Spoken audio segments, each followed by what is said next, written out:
What is the progressive mindset?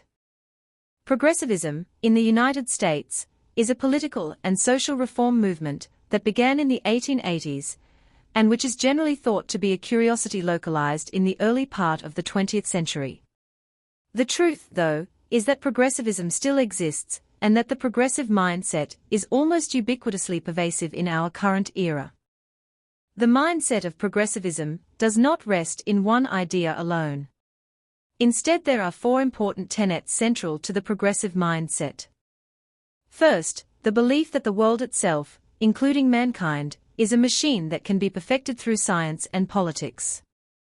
Second, that experts should control the perfection of the world, dictating to others through law, culture, and social pressure, how to live. Third, that these experts should be united in a single, all-powerful government, called by H. G. Wells a New World Order. Finally, that this NWO should be financed through the power of commerce and trade as controlled by a world banking system. These ideas have permeated into the popular zeitgeist and now are held in one form or another by many people.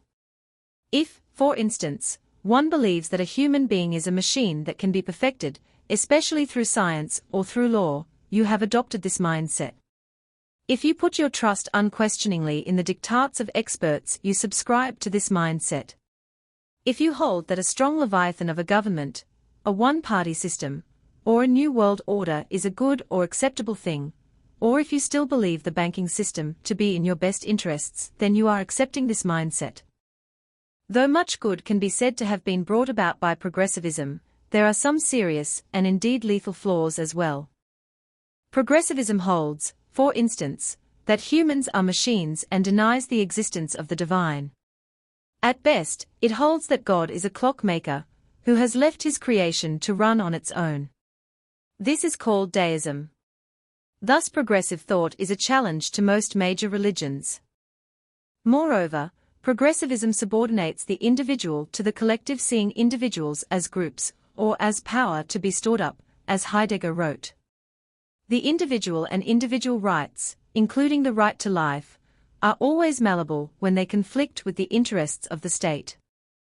Finally, progressivism's lionization of science, even faddish science, disregards the potential toll that scientific theories may take on human life.